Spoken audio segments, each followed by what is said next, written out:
ಅದು ತುಂಬ ತಗೊಂಡೋದ್ರೆ ನಾವೇನು ಮಾಡೋದು ಅನ್ನೋಂಥದ್ದು ಮನಸ್ಥಿತಿ ಇರುತ್ತೆ. ಒಂದು ಸಣ್ಣ ಫ್ಯಾಮಿಲಿಗೆ ಇಬ್ರು ಗಂಡ ಹೆಂಡತಿ, ಇಬ್ರು ಮಕ್ಕಳು, ಒಂದು 4 ಜನ ಮನೆಯಲ್ಲಿದ್ರೆ ಒಂದು ಟೈಮಿಗೆ ಸೂಪರ್ ಆಗಿರೋ ಒಂದು ಸಾಂಬಾರು ಮಾಡುವಂಥ ಒಂದು ಸೌತೆಕಾಯಿ. ಇದನ್ನು ಕಟ್ ಮಾಡ್ತೇನೆ ನೋಡಿ. ನಾನು ಸೋತು ಮುಳುಗಿ ಎದ್ದವನು. ಹಾ. ಹಾಗೆ ನನಗೆ ಅದರಲ್ಲಿ ಒಂದು ಧೈರ್ಯ ಇತ್ತು. ಹೇಗಾದ್ರೆ ಆಗ್ಬೋದು ಅಂತ. ಹಾಗೆ ದೇವರ ನಂಬಿ ಹೊರಟದು. 4 ಅಡಿ, ಒಂದು ಬೆಂಡೆಕಾಯಿ ಗಿಡಕ್ಕಿಂತ ಇನ್ನೊಂದು ಬೆಂಡೆಕಾಯಿಗೆ 4 ಅಡಿ ಅಂತರ. ಅದರ ಜೊತೆಗೆ ಇದರಲ್ಲಿ ಗೆಲ್ಲುಗಳು ಬಿಟ್ಟಿರುವಂತದ್ದು ನೋಡಿ, 1 2 3 4 ಗೆಲ್ಲುಗಳು ಸುತ್ತಮುತ್ತ. ಅದರ ದಪ್ಪ ನೋಡಿ. ಇದು ಏನು ವಿಶೇಷ ಈ ಮುಳ್ಳು ಸೌತೆ? ಇದು ಮುಳ್ಳು ಸೌತೆಗೆ ಆರೋಗ್ಯಕ್ಕೆ ಒಳ್ಳೇದು.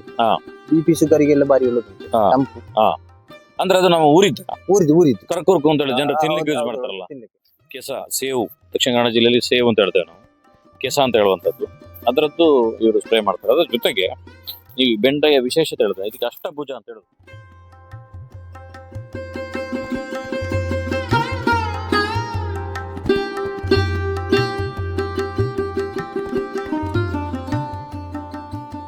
ಸಂಪೂರ್ಣ ಸಹಜ ಕೃಷಿ ಯೂಟ್ಯೂಬ್ ಚಾನಲ್ನ ಎಲ್ಲ ವೀಕ್ಷಕರಿಗೂ ನಮಸ್ಕಾರ. ನಾನು ಶಿವಪ್ರಸಾದ್ ಮಲೆಬೆಟ್ಟು. ನಾನಿವತ್ತು ನೋಡ್ತಿರುವಂಥ ಒಂದು ಸೀನರಿ ನೋಡ್ಬೇಕು ನೀವೆಲ್ಲರೂ ಕೂಡ.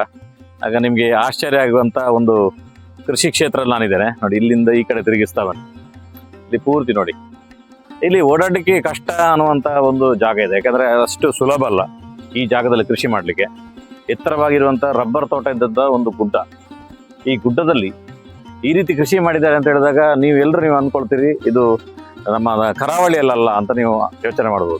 ಯಾವುದಾದ್ರೂ ಶಿವಮೊಗ್ಗ ಕಡೆ ಈ ಭಾಗದಲ್ಲಿ ಯಾವುದಾದ್ರೂ ಬಯಲುಸೀಮೆಯಲ್ಲಿ ಮಾಡಿರ್ಬೋದು ನೀವು ಅಂದ್ಕೊಳ್ಬೋದು. ಆದರೆ ನಿಮಗೆ ಸುತ್ತಮುತ್ತದ ಕಾಡು ಕಾಣುವಾಗ ಗೊತ್ತಾಗುತ್ತೆ ಇದು ದಕ್ಷಿಣ ಕನ್ನಡ ಜಿಲ್ಲೆ ಅಂತೇಳಿ.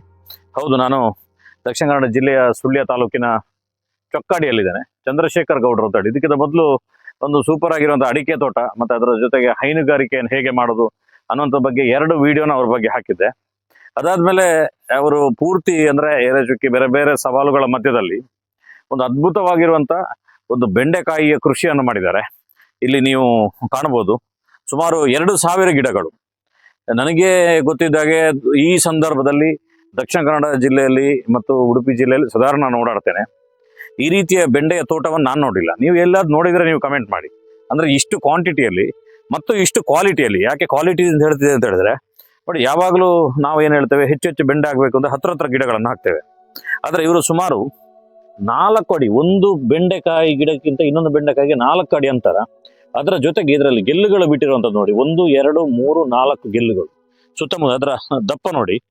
ಮತ್ತೆ ಎಲ್ಲದರಲ್ಲಿ ಕೊಯ್ದಿರುವಂಥದ್ದು ನೋಡಿ. ಇಲ್ಲಿ ನಿಮ್ಗೆ ಕಾಣ್ತದೆ. ಇದಕ್ಕೆ ಸಣ್ಣದಿಂದ ನೋಡಿ, ಇಲ್ಲಿಂದನೇ ಬೆಂಡೆ ಆಗಲಿ ಪ್ರಾರಂಭ ಆಗಿದೆ. 1 2 3 4 ಹೀಗೆ ಬೆಂಡೆ ಆಗಲಿ ಪ್ರಾರಂಭ ಆಗಿದೆ. ಒಂದು ದಿನಕ್ಕೆ ಸುಮಾರು 70ರಿಂದ 100 kg ಅಷ್ಟು ಅವರು ಸುಳ್ಯ ಮಾರ್ಕೆಟ್ಗೆ ಹಾಕ್ತಾ ಇದ್ದಾರೆ. ಇನ್ನು ಹೆಚ್ಚು ಬೆಂಡೆಕಾಯಿಗಳಿಗೆ ಗೆಲ್ಲುಗಳೆಲ್ಲ ಆಗ್ಲಿಕ್ಕೆ ಪ್ರಾರಂಭ ಆಗುತ್ತೆ. ಅದರ ಜೊತೆಗೆ ನಿಮಗೆ ಈ ಭಾಗದಲ್ಲಿ ಪೂರ್ತಿ ಕಾಣುವಂಥದ್ದು ಇದು ಸೌತೆ. ಸೂಪರ್ ಆಗಿರುವಂಥ ಒಂದು 2 ವೆರೈಟಿಯ ಸೌತೆಯನ್ನು ಕೂಡ ಹಾಕಿದ್ದಾರೆ. ಅದರ ಜೊತೆ ಬೇರೆ ಬೇರೆ ರೀತಿಯ ಕೃಷಿಯನ್ನು ಮಾಡ್ತಾರೆ. ಇಲ್ಲಿ ಮೆಣಸನ್ನು ಹಾಕಿದ್ದಾರೆ.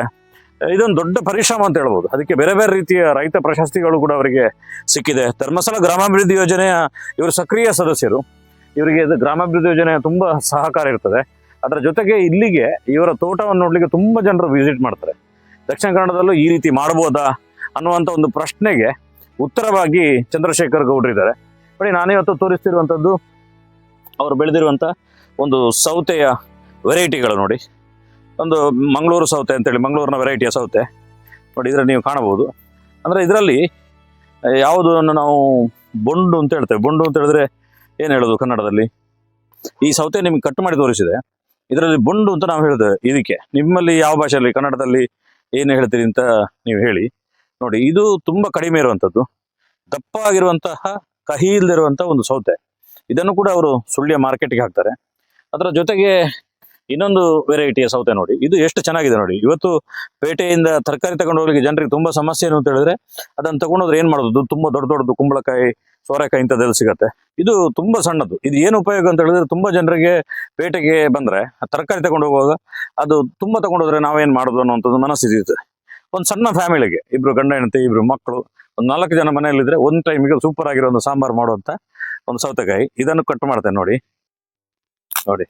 ಇದರಲ್ಲೂ ಕೂಡ ನೋಡಿ ಎಷ್ಟು ಚೆನ್ನಾಗಿದೆ. ಒಳಗಡೆ ಸೌತೆ ಗಟ್ಟಿಯಾಗಿದೆ. ಈ ರೀತಿ ಇವರು ಒಂದು ಅತ್ಯುತ್ತಮವಾಗಿರುವಂಥ ಒಬ್ಬರು ಕೃಷಿಕರು. ಇದರ ಬಗ್ಗೆ ನಾನೇ ಮಾತಾಡೋದಕ್ಕಿಂತ ಅವರ ಜೊತೆ ಈ ಕೃಷಿಯನ್ನು ಹೇಗೆ ಇವರು ಪ್ರಾರಂಭ ಮಾಡಿದ್ರು ಮತ್ತು ಇದರ ಲಾಭ ನಷ್ಟಗಳೇನು ಅನ್ನುವಂಥ ಎಲ್ಲ ಸಂಗತಿ ತೋರಿಸ್ತೇನೆ. ಅದರ ಕೊನೆಯಲ್ಲಿ ಒಂದು ಬಾರಿ ತೋರಿಸ್ತೇನೆ. ಈ ಗಿಡವನ್ನು ಒಂದು ಬಾರಿ ನೋಡಿ. 1 2 3 4 5 6 ಗೆಲ್ಲುಗಳು. ಪ್ರತಿ ಗೆಲ್ಲುಗಳಲ್ಲೂ ಬೆಂಡೆ ನೋಡಿ. ಇಲ್ಲೊಂದಿದೆ ಬೆಂಡೆ, ಇಲ್ಲೊಂದು ಬೆಂಡೆ ಇದೆ, ಅದರಲ್ಲಿ ಬೆಂಡೆ ಇದೆ, ಅದರಲ್ಲಿ ಬೆಂಡೆ ಇದೆ, ಅದರಲ್ಲಿ ಬೆಂಡೆ ಇದೆ. ಈ ರೀತಿ ಇವರ ಹತ್ರ ನಿಮ್ಗೆ ಯಾರಿಗೆಲ್ಲ ಆಸಕ್ತಿ ಇದೆ ಕೃಷಿ ಮಾಡ್ಲಿಕ್ಕೆ ಅವರೆಲ್ಲರೂ ಕೂಡ ಇವರನ್ನು ಮಾತುಕತೆ ಮಾಡಿ ಇವ್ರ ಹತ್ರ ನೋಡ್ಬೋದು, ತಗೋಬಹುದು. ಮತ್ತೆ ಯಾರಾದ್ರೂ ನೀವು ಮಾರ್ಕೆಟ್ ಮಾಡೋರಿದ್ರೆ ಗಿಡ ಅಥವಾ ತರಕಾರಿಯನ್ನು ಇದನ್ನು ನಾವು ಅಂಗಡಿಯಲ್ಲಿ ಸೇಲ್ ಮಾಡೋರಿದ್ರೆ ಇವರು ಬೇಕಾದ್ರೆ ಮುಂದಿನ ದಿನಗಳಲ್ಲಿ ಕಾಂಟ್ಯಾಕ್ಟ್ ಮಾಡ್ಬೋದು. ಯಾಕಂದ್ರೆ ಇವರು ಇನ್ನೂ ಕೂಡ ತುಂಬಾ ದೊಡ್ಡ ಪ್ರಮಾಣದಲ್ಲಿ ಮಾಡ್ತಾರೆ. ನಿಮ್ಗೆ ಆ ಕಡೆ ಕಾಣ್ತಿರುವಂಥದ್ದು ಗೊಬ್ಬರಗಳೆಲ್ಲ ರೆಡಿ ಮಾಡಿ ಇಟ್ಟಿರುವಂಥ ಪ್ಲಾಂಟ್ ಇದು. ಈಗ ಇನ್ನೊಂದು 10-15 ದಿನದಲ್ಲಿ ಅದರಲ್ಲಿ ಕೆಲಸ ಪ್ರಾರಂಭ ಮಾಡ್ತಾರೆ. ಎಷ್ಟು ಪ್ಲಾಂಟ್ ಅಂತ ಹೇಳಿದ್ರೆ ನೋಡಿ, ಇದರಲ್ಲಿ ಬೆಂಡೆಕಾಯಿ ಮುಗಿದು ಇದರ ಕೆಲಸ ಮುಗಿಯುವಾಗ ಅಲ್ಲಿ ಬೆಂಡೆಕಾಯಿ ಪ್ರಾರಂಭ ಆಗುತ್ತೆ. ಅಂದ್ರೆ ಇಡೀ ವರ್ಷಕ್ಕೆ ಬೇಕಾಗಿರುವಂಥದ್ದು. ನಾವು ಹೆಚ್ಚಾಗಿ ಕರಾವಳಿಯಲ್ಲಿ ತರಕಾರಿ ಕೃಷಿಯಲ್ಲಿ ಸೋಲುವುದು ಯಾಕೆ ಅಂತ ಹೇಳಿದ್ರೆ, ನಾವು ಒಂದು ಬಾರಿ ಮಳೆಗಾಲ ಶುರು ಆಗುವಾಗ ನಾವು ಎಚ್ಚರ ಆಗುದು, ಒಂದು 3-4 ತಿಂಗಳು ಕೃಷಿ ಮಾಡ್ತೇವೆ, ಮತ್ತೆ ಸುಮ್ಮನೆ ಆಗಿ ಬಿಟ್ಟಿರ್ತೇವೆ. ಇವರು ಹಾಗೆಲ್ಲ ಇಡೀ ವರ್ಷದಲ್ಲಿ ಮನೆಗೆ ಬೇಕಾಗಿರುವಂತ ಮತ್ತು ಅವರಿಗೆ ವ್ಯವಹಾರಕ್ಕೆ ಬೇಕಾಗಿರುವಂತ ಎಲ್ಲ ಕೃಷಿಯನ್ನು ಅವ್ರು ಮಾಡ್ತಾರೆ. ಬನ್ನಿ ಚಂದ್ರಶೇಖರ್ ಅವರ ಜೊತೆ ಮಾತುಕತೆಯನ್ನು ಮಾಡ್ತಾ ಇದರ ಸಂಪೂರ್ಣವಾಗಿರುವಂತ ಮಾಹಿತಿಯನ್ನು ಅವ್ರ ಹತ್ರ ಪಡೆಯೋಣ. ಚಂದ್ರಣ್ಣ ನಮಸ್ತೆ. ನಮಸ್ತೆ. ಒಂದು ನಾನೇ ಹೆಚ್ಚು ಮಾತಾಡಿದ ಅನ್ಸತ್ತೆ, ಆದ್ರೂ ಒಂದಷ್ಟು ವಿಷಯಗಳನ್ನು ವಿವರಿಸಬೇಕಾಗತ್ತೆ. ಈಗ ಈ ರಬ್ಬರ್ಗಳನ್ನೆಲ್ಲ ಕರೆದು ಇಲ್ಲಿ ಕೃಷಿ ಮಾಡಿದ್ರಿ ನೀವು. ಇದು ಮಾಡುವಂಥದ್ದು ಬಾರಿ ಸವಾಲಿನ ಕೆಲಸ. ಯಾಕಂದ್ರೆ ದಕ್ಷಿಣ ಕನ್ನಡ ಜಿಲ್ಲೆಯಲ್ಲಿ ಆಗ್ತದೆ ಅನ್ನುವಂಥ ಗ್ಯಾರಂಟಿ ಇಲ್ಲ, ಅದು ಈ ತಿಂಗಳುಗಳಲ್ಲೆಲ್ಲ. ಅಂತ ನೀವು ಸೂಪರ್ ಆಗಿ ಮಾಡಿದಿರಿ. ಇದು ನಿಮ್ಗೆ ಇದು ಮಾಡಬೇಕು ಅಂತ ಹೇಗೆ ಧೈರ್ಯ ಮಾಡಿದಿರಿ? ಯಾಕಂದ್ರೆ ಎಲ್ಲರೂ ಅಡಿಕೆ ಕಡ್ದು ರಬ್ಬರ್ ಕಡ್ದು ಅಡಿಕೆ ಹಾಕುವಂಥದ್ದು, ಆದ್ರೆ ರಬ್ಬರ್ ಕಡ್ದು ತರಕಾರಿ ಮಾಡ್ತಿದ್ದೀರಿ. ಹೇಗೆ ಈ ರೀತಿ ಒಂದು ಪ್ಲಾನ್ ಮಾಡಿದಿರಿ? ಫಸ್ಟಿಗೆ ಅಡಿಕೆ ತೋಟದ ಒಳಗೆ ನಾನು ಕೊರೋನಾ ಇರುವಾಗ ಮಾಡಿದ್ದೆ. ಹಾಗೆ ಅದರಲ್ಲಿ ಸ್ವಲ್ಪ ಇನ್ಕಮ್ ಬರ್ಲಿಕ್ಕೆ ಶುರು ಆಯ್ತು. ಹಾಗೆ ನಾನು ಅದರಲ್ಲಿ ಒಂದು 3 ವರ್ಷ ಮಾಡಿದೆ. ಈಗ ಅದು ಅಲ್ಲಿ ನೆರಳಾಯ್ತು. ಹಾಗೆ ಅದನ್ನು ಬಿಟ್ಟು ಇಲ್ಲಿ ಮಾಡಿದೆ. ಮತ್ತೆ ಲಬ್ಬರಲ್ಲಿ ನನಗೆ ಏನು ಇನ್ಕಮ್ ಇಲ್ಲ, ಕೆಲಸದವರಿಗೆ ಕೊಡ್ಲಿಕ್ಕೆ ಸರಿ. ಹಾಗಾಗಿ ನಾನು ಲಬ್ಬರನ್ನು ಕಡ್ದು ಇದನ್ನು ಮಾಡಿದ್ದು, JCB ಅಲ್ಲಿ ತಂದು ಅಗತ್ಯ ಮಾಡಿಸಿ ಮಾಡಿದ್ದು. ಒಟ್ಟು ಎಷ್ಟು ರಬ್ಬರ್ ಇತ್ತು ಇದರಲ್ಲಿ? ಇದರಲ್ಲಿ 1,000 ಇತ್ತು ಇಲ್ಲಿಂದ ಅಲ್ಲಿಗೆ. ಇಲ್ಲಿಂದ 1,000 ಇತ್ತು. ಅದ್ರಲ್ಲಿ ಈಗ 3-4 ವರ್ಷ ಆಯ್ತು ಈಗ ಕೃಷಿ ಮಾಡಿ ಪ್ರಾರಂಭ ಮಾಡಿ? 3-4, ಇದರಲ್ಲಿ 2 ವರ್ಷ ಆಯ್ತು. 2 ವರ್ಷದಿಂದ ಮಾಡ್ತಿದ್ದೀರಲ್ಲ. ಆಗ ನಿಮ್ಗೆ ಯೋಚನೆ ಆಗಿಲ್ವಾ ಇದು ಆಗ್ತದ ಹೋಗ್ತದ? ಯಾಕಂದ್ರೆ ನಿಮ್ಗೆ ಇಲ್ಲಿ ನಮ್ಮ ಕರಾವಳಿಯಲ್ಲೆಲ್ಲ ಇದ್ರ ಅನುಭವ ಬಾರಿ ಕಮ್ಮಿ. ಅಂತದ್ರಲ್ಲಿ ನೀವು ಅದೊಂದು ಧೈರ್ಯ ಮಾಡಿ ಇಷ್ಟಕ್ಕೆ ಒಂದು ನುಗ್ಗಿದ್ರಲ್ಲ, ಅದು ಹೇಗೆ? ಅದಕ್ಕೆ ಧೈರ್ಯ ಬಂದಿದೆ ಹೇಗೆ? ನಾನು ಸೋತು ಮುಳುಗಿ ಎದ್ದವನು. ಹಾಗೆ ನನಗೆ ಅದರಲ್ಲಿ ಒಂದು ಧೈರ್ಯ ಇತ್ತು, ಹೇಗಾದ್ರೆ ಆಗ್ಬೋದು ಅಂತ. ಹಾಗೆ ದೇವರ ನಂಬಿ ಹೊರಟದ್ದು ಈ ಕೆಲಸಕ್ಕೆ ಕೈ ಹಾಕಿದ್ದು. ಸೋತರಾದ್ರು ಗೆದ್ದರಾಯ್ತು ಅಂತ. ಹಾಗೆ ಇದು ಎಲ್ಲ ಗೆದ್ದಾಗಿದೆ. ಗೆದ್ದಾಗಿದೆ ಅಲ್ಲ? ಇದ್ರ ಮಾರ್ಕೆಟ್ ಎಲ್ಲ ಹೇಗಿದೆ? ಮಾರ್ಕೆಟ್ ಎಲ್ಲ ಚೆನ್ನಾಗಿತ್ತು. ಈಗ ನಾನು ಸುಳ್ಯಕ್ಕೆ ಆಗ್ತಾ ಇದ್ದೇನೆ. ಇನ್ನು ಮಂಗಳೂರಿಗೆ ಕಳಿಸ್ಲಿಕ್ಕೆ ಉಂಟು. 1-1.5 ಕ್ವಿಂಟಲ್ ಎಲ್ಲ ಆಗುವಾಗ ಒಬ್ಬನಿಗೆ ಕೊಡುದು ಅಲ್ಲ. ಆಗ ನಿಮ್ಗೆ ಅದು ಅಲ್ಲಲ್ಲಿ ಕೊಡ್ಬೇಕು. ಹೌದೌದು. ಅಲ್ಲ, ರೇಟ್ ಎಲ್ಲ ಹೇಗಿದೆ? ರೇಟು 100 ರೂಪಾಯಿ ಉಂಟು ಕೆಜಿಗೆ. ಈಗ ಕಳೆದ ವರ್ಷ ನನಗೆ 170 ರೂಪಾಯಿ ಸಿಕ್ಕಿತ್ತು ಕೆಜಿಗೆ. ಮುಂದಿನ ಸರ್ತಿ 120 ರೂಪಾಯಿ ಸಿಕ್ಕಿದೆ. ನೀವು ಟರ್ಪಲ್ ಹಾಕಿ ಮಾಡಿದಿರಿ. ಇದು ಹೇಗೆ ಖರ್ಚು ವೆಚ್ಚಗಳು? ಟರ್ಪಲ್ಗೆಲ್ಲ ತುಂಬಾ ದುಡ್ಡು ಬೀಳುದಿಲ್ಲ? ದೊಡ್ಡ ಬೀಳುದಿಲ್ಲ ಅದು. ಅದೇನಂದ್ರೆ ಈ ಬೇರುಗಳಲ್ಲಿ ಬೆಚ್ಚವಾಗಿರ್ತದೆ, ಬೇಸಿಗೆಯಲ್ಲಿ ತಂಪಾಗಿರ್ತದೆ ನೀರು. ಮತ್ತೆ ನೀರು ಆವಿ ಆಗುದಿಲ್ಲ, ಆವಿ ಆದ್ದು ಅಲ್ಲಿಗೆ ಇಳಿತದೆ. ಅಂದ್ರೆ ಇದ್ರ ಒಳಗಡೆ ಡ್ರಿಪ್ ಕೊಟ್ಟಿದ್ದೀರಾ ನೀವು? ಡ್ರಿಪ್ ಕೊಟ್ಟಿದೆ. ತೋರಿಸಿ, ಎಲ್ಲಾದ್ರೂ ಒಂದು ಕಾಣುತ್ತಾ ಇಲ್ಲ ತೋರಿಸಿ. ಎಲ್ಲಿಂದ ಕೊಟ್ಟಿದ್ದೀರಿ ನೋಡು. ನೋಡಿ ಸ್ನೇಹಿತರೆ, ಸ್ವಲ್ಪ ಅಡ್ಡ. ಒಳಗಿಂದ ಒಳಗೆ ನೀರು ಬರ್ತದೆ. ಈಗ ಗೊಬ್ಬರಗಳನ್ನ ಮೊದಲೇ ತುಂಬಿಸಿದ್ರಿ ನೀವು? ತುಂಬಿಸಿದೆ. ಅದ್ರ ಮಧ್ಯೆ ಒಂದೊಂದು ಗಿಡವನ್ನ ಹಾಕುವಂತದ್ದು. ಯಾವ ಗೊಬ್ಬರ ಎಲ್ಲ ಹಾಕಿದ್ರಿ? ಕೋಳಿ ಗೊಬ್ಬರ, ಸೆಗಣಿ ಮಿಕ್ಸ್ ಮಾಡಿ ಹಾಕೊಟ್ಟದ್ದು. ಕೋಳಿ ಗೊಬ್ಬರ ಮತ್ತೆ ಸೆಗಣಿ ಅಲ್ಲ? ಅದಾದ್ಮೇಲೆ ನೀರಿಲ್ಲ ಹಾಕುವ ಗೊಬ್ಬರಗಳನ್ನೆಲ್ಲ ಡ್ರಿಪ್ ಅಲ್ಲೇ ಹಾಕ್ತೇವೆ ಅಲ್ವಾ? ಇಲ್ಲಿಗ ಸೌತೆ ಮತ್ತು ಬೆಂಡೆ ಈಗ ಟಾಪ್ ಆಗಿ ಹಾಕಿದಿರಿ. ಅದ್ರ ಜೊತೆ ಈಗ ಮುಂದಕ್ಕೆ ಅಂದ್ರೆ ಬೇರೆ ಬೇರೆ ವೆರೈಟಿಯ ತರಕಾರಿಗಳನ್ನ ನೀವು ಮಾಡ್ತೀರಿ. ಮುಂದಕ್ಕೆ ಏನೇನು ಮಾಡುವಂತ ಪ್ಲಾನ್ಗಳಿದೆ? ಮುಳ್ಳು ಸೌತೆ. ಯಾವ ಮುಳ್ಳು ಸೌತೆ ಅದು? ಈಗ ಇಲ್ಲಿ ಕಾಣ್ತದಲ್ಲ, ಇದು ಬೀಜಕ್ಕೆ ಬಿಟ್ಟದ್ದು. ಇದು ಕೆಂಪು ಕಲರ್ ಇದೆಲ್ಲ? ಅದು ಬೀಜಕ್ಕೆ ಬಿಟ್ಟದ್ದು. ನೋಡಿ ಸ್ನೇಹಿತರೆ, ಇದು ಏನು ವಿಶೇಷ ಈ ಮುಳ್ಳು ಸೌತೆ? ಇದು ಮುಳ್ಳು ಸೌತೆಗೆ ಆರೋಗ್ಯಕ್ಕೆ ಒಳ್ಳೇದು. BP ಶುಗರಿಗೆಲ್ಲ ಬಾರಿ ಒಳ್ಳೇದು.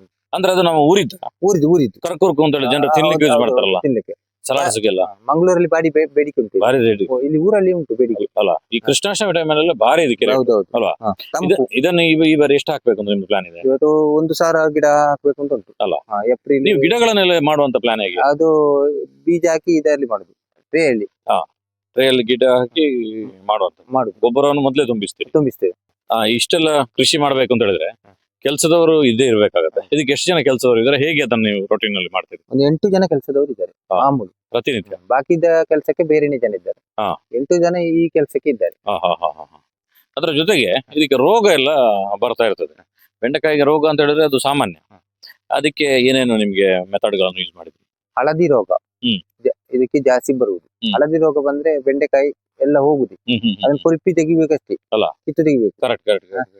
ಹಾಗೆ ಹೌದು. ನಾವು ಈ ಕೆಸನ ಬೇರು ಇದು ಉಂಟಲ್ಲ, ಹ್ಮ್. ಕೆಸರನ್ನ ನೀರೊಳಗೆ ಹಾಕಿ ಕೆಸು ಕೆಸು ಸೇವು ಸೇವನ್ನು ಡ್ರಮ್ ಒಳಗೆ ಹಾಕಿ ಎಲೆಯನ್ನ, ಅದಕ್ಕೆ ಗೋಮೂತ್ರ ಹಾಕಿ ಎಲೆಯ ಚೇವಿದ ಎಲೆಯ ಎಲೆ ಹಾ. ಒಟ್ಟಿಗೆ ಹಾ.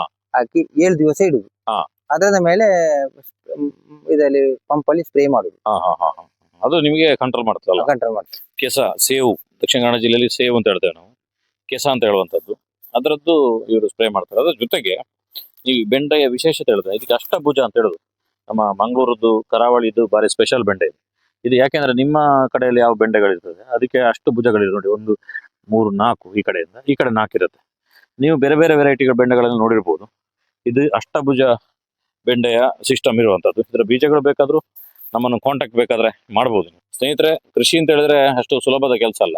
ಇಲ್ಲಿ ತುಂಬಾ ಕಷ್ಟಪಟ್ಟು ಕೆಲಸ ಮಾಡ್ಬೇಕು. 2000 ಗಿಡ ಇದೆ ಅಂತ ಹೇಳಿದ್ರೆ 2000 ಜೀವ ಇದ್ದ ರೀತಿಯಲ್ಲಿ ಇಲ್ಲಿ ಸುಮಾರು 1000 ಸೌತೆ 1000 ಜೀವ ಇದ್ದಾಗೆ. ಅಂದ್ರೆ ಪ್ರತಿಯೊಂದನ್ನು ಕೂಡ ನಾವು ಗಮನಿಸಿಕೊಂಡು ಅದನ್ನು ಕೆಲಸ ಮಾಡಬೇಕಾಗುತ್ತೆ. ಅದರ ಮಧ್ಯದಲ್ಲಿ ಇವರು ಎಲ್ರಿಗೊಂದು ಮಾದರಿಯ ಕೆಲಸ ಮಾಡ್ತಾರೆ. ಅದರ ಜೊತೆಗೆ ಇವ್ರದ್ದೊಂದು ವಿಶೇಷತೆ ಏನು ಅಂತ ಹೇಳಿದ್ರೆ ಇವರು ಬೇರೆಯವರಿಗೆ ಹೇಳಿಕೊಡ್ತಾರೆ. ಜನ ಬರ್ತಾರೆ ಬೇರೆ ಬೇರೆ ತೋಟಗಾರಿಕೆ ಧರ್ಮಸ್ಥಳ ಗ್ರಾಮೀಣ ಟ್ರೈನಿಂಗ್ ಎಲ್ಲ ಬಂದಾಗ ಒಂದು ಉತ್ತಮವಾಗಿರುವಂತಹ ಮಾಹಿತಿಯನ್ನು ಕೊಡ್ತಾರೆ. ಅದರೊಟ್ಟಿಗೆ ಒಂದು ಹಂಬಲ್ನೆಸ್ ಇದೆ. ತುಂಬಾ ಜನರಿಗೆ ಸ್ವಲ್ಪ ಕೃಷಿ ಮಾಡೋರನ್ನು ಮಾತಾಡ್ಲಿಕ್ಕೆ ಆಗುದಿಲ್ಲ. ಅಂತಂದ್ರೆ ಇವರು ಇಷ್ಟು ಕೃಷಿ ಮಾಡಿದ್ರು ಕೂಡ ತುಂಬಾ ಖುಷಿಯಾಗಿ ಇವರು ಅದನ್ನು ನಮ್ಗೆ ಎಲ್ರಿಗೂ ಕೂಡ ಹಂಚ್ತಾರೆ. ಅದು ವೆರಿ ಇಂಪಾರ್ಟೆಂಟ್. ಸ್ನೇಹಿತರೆ, ಅದರ ಜೊತೆಗೆ ಇವರ ಮಗಳು ಭೂಮಿಕಾ ಅಂತ ಹೇಳಿ ನಮ್ಮ ಉಜಿರೆ SDM ಕಾಲೇಜಿನಲ್ಲಿ ಫೈನಲ್ ಇಯರ್ ಡಿಗ್ರಿ ಓದ್ತಿರುವಂತದ್ದು. ಮೊನ್ನೆ ದಿಲ್ಲಿಯಲ್ಲಿ ನಡೆದಿರುವಂತಹ 100 ಮೀಟರ್ ಸ್ಪರ್ಧೆಯಲ್ಲಿ ಪ್ರಥಮ ಸ್ಥಾನ ಪಡೆದು ಅಂತಾರಾಷ್ಟ್ರೀಯ ಮಟ್ಟದ, ನೇಪಾಳದಲ್ಲಿ ನಡೆದಂತಹ ಅಂತಾರಾಷ್ಟ್ರೀಯ ಮಟ್ಟದ ಒಂದು ಸ್ಪರ್ಧೆಗೆ ಇವರು ಆಯ್ಕೆ ಆಗಿದ್ದಾರೆ. ಒಳ್ಳೆ ಸ್ಪೋರ್ಟ್ಸ್ ವುಮೆನ್ ಆಗಿ ಅವರು ಪ್ರಾಕ್ಟೀಸ್ ಮಾಡ್ತಿದ್ದಾರೆ. ಹಿಂದೆ ಆಳ್ವಾಸಲ್ಲೂ ಕೂಡ ತುಂಬಾ ಸಾಧನೆಯನ್ನು ಮಾಡಿದ್ರು. ಅವರು ಕೂಡ ನಮ್ಮ ಚಾನಲ್ ಕಡೆಯಿಂದ ಅವರಿಗೂ ಕೂಡ ಶುಭಾಶಯವನ್ನು ತಿಳಿಸ್ತೇವೆ. ಅವ್ರದ ಇನ್ನೂ ಕೂಡ ಕ್ರೀಡಾ ಕ್ಷೇತ್ರದಲ್ಲಿ ಹೆಚ್ಚು ಅಂತಾರಾಷ್ಟ್ರೀಯ ಮಟ್ಟದಲ್ಲಿ ಮಿನಿಗ್ಲಿ ಅಂತ ಹೇಳ್ತಾ. ಸರ್, ಕೃಷಿ ಅಂತ ಹೇಳಿದ್ರೆ ಅದು ಒಬ್ಬ ಮಾಡುವಂತ ಕೆಲಸಗಳಲ್ಲ, ಅದೊಂದು ಫ್ಯಾಮಿಲಿ ಬಾಂಡಿಂಗ್. ಯಾವುದೋ ಒಂದು ಜಾಬ್ಗೆ ಹೋಗಿ ಅಲ್ಲಿ ಕೆಲಸ ಮಾಡಿ ಬಂದಾಗೆಲ್ಲ ನಿಮ್ಮ ಇಡೀ ಫ್ಯಾಮಿಲಿ ಕೃಷಿ ಜೊತೆ ಇನ್ವಾಲ್ವ್ ಆಗಿಕೊಂಡು ನಿಮ್ಮ ಮಕ್ಕಳು ಮನೆಯವರೆಲ್ಲರೂ ಕೆಲಸ ಮಾಡ್ತಿದ್ರಿ. ಹೇಗೆ ಅನ್ಸತ್ತೆ? ಹೇಗೆ ನೀವೆಲ್ಲ ಒಂದು ಕೋಆರ್ಡಿನೇಟ್ ಮಾಡ್ಕೊಂಡು ಕೆಲಸ ಮಾಡ್ತಿದ್ರಿ? ಎಲ್ಲರೂ ಸೇರಿಕೊಂಡು ಮಾಡುದು ಒಟ್ಟಿಗೆ. ಹ್ಮ್. ಕೆಲಸದವರೆಲ್ಲ ಸೇರಿ ಬೆಳಿಗ್ಗೆ 3 ಗಂಟೆಗೆ ಎದ್ದು ಎಲ್ಲ ಹಾಲು ಎಲ್ಲ ಕರೆದು ಮತ್ತೆ ನಾವು ಇಲ್ಲಿಗೆ ಬರುದು ಒಂದು 6ವರೆಗೆ. ಒಂದು ಬೆಂಡೆಕಾಯಿ ಕೊಯ್ಲಿಕ್ಕೆ ಶುರು. ಬೆಂಡೆಕಾಯಿ ಕೊಯ್ಯುವಾಗ ಒಂದು 10 ಗಂಟೆ ಆಗ್ತದೆ ಎಲ್ಲ ಕೂಡ. ಮತ್ತೆ ಅದನ್ನು ಪ್ಯಾಕ್ ಮಾಡಿ ಸುಳ್ಯಕ್ಕೆ ಬೆಳ್ಳಾರಿಗೆ ಎಲ್ಲ ತಗೊಂಡು ಹೋಗುದು. ಇದು ನನ್ನ ಹೆಂಡತಿ ತನುಜ. ಸೌತೆಕಾಯಿ ಕೆಲಸ ಎಲ್ಲ ಇವಳಿದು. ಇವಳಿ ಕೆಲಸದವರೆಲ್ಲ ಒಟ್ಟಿಗೆ ಸೇರಿ ಕೊಯ್ಯುದು ಇವಳಿ ಒಬ್ಬಳಿ. ಮಕ್ಕಳೆಲ್ಲ ಓದುದ್ರಲ್ಲಿ ಹೇಗಿದ್ದಾರೆ? ಚೆನ್ನಾಗಿದ್ದಾರೆ. ಈಗ ನಿಮ್ ಕೆಲಸ ಇಂಥದ್ದು ಯೂಟ್ಯೂಬ್ ಎಲ್ಲ ಬರ್ತಾ ಇರ್ತದೆ, ಏನ್ ಹೇಳ್ತಾರೆ ಅದರ ಬಗ್ಗೆ? ಅದರಲ್ಲ ಪ್ರೋತ್ಸಾಹ ಉಂಟು ಅವ್ರದ್ದು. ಅಲ್ಲ, ಖುಷಿ ಇದೆ, ಖುಷಿ ಅಂದ್ರೆ ಹೆಮ್ಮೆ ಇದೆ ಅವರಿಗೆ, ಕೃಷಿಕರು ಅಂತ ಹೇಳುವ. ನೋಡಿ ಸ್ನೇಹಿತರೆ, ಒಂದು ಹಳ್ಳಿಯಲ್ಲಿ ಕೃಷಿ ಮಾಡುವವನು ಏನು ಮಾಡಬಹುದು ಅನ್ನುವಂಥದ್ದಕ್ಕೆ ಇವರು ಒಂದು ನೈಜವಾಗಿರುವಂತಹ ಉದಾಹರಣೆ. ಆ ಕಾರಣಕ್ಕೋಸ್ಕರ ಅದನ್ನು ತೋರಿಸ್ತಾ ತುಂಬಾ ಜನರಿಗೆ ಇನ್ಸ್ಪೈರ್ ಆಗ್ಬೋದು. ಯಾರೋ ಒಬ್ಬರಿಗೆ 100 ಬೆಂಡೆಕಾಯಿ ಹಾಕೋರಿಗೆ 200 ಬೆಂಡೆಕಾಯಿ ಹಾಕ್ಬೇಕು ಅಂತ ಅನಿಸ್ಬೋದು. ಒಂದು ಸ್ವಲ್ಪ ಕೃಷಿ ಮಾಡುವ ಹೆಚ್ಚು ಮಾಡಬೇಕು ಅಂತ ಅನಿಸ್ಬೋದು. ಒಬ್ರಿಗೊಬ್ರು ಇನ್ಸ್ಪೈರ್ ಆಗಿ ಪ್ರೇರಣೆ ತಗೊಂಡು ಕೆಲಸ ಮಾಡುವಂತ ಒಂದು ಸಿಸ್ಟಮ್ ಇರುವಂತದ್ದು ನಮ್ಮ ಕೃಷಿಯಲ್ಲಿ. ಅದರಿಂದಾಗಿ ನೀವು ಒಂದು ಅತ್ಯುತ್ತಮವಾಗಿರುವಂತಹ 3ನೇ ನಮ್ಮ ಚಾನಲ್ ನಿಮ್ಗೆ ಸಂದರ್ಶನ ಆಗ್ತಾ ಇರೋದು. ಹಾಗೆ ನಮ್ಮ ಚಾನಲ್ ಕಡೆ ನಿಮಗೆ ಧನ್ಯವಾದಗಳು ಸರ್. ಹಾಗೆ ನೀವು ಉಜಿರೆಯಿಂದ ಬಂದು ನಿಮಗೆ ನಮ್ಮ ಕುಟುಂಬದ ಅಭಿನಂದನೆ. Thank you sir.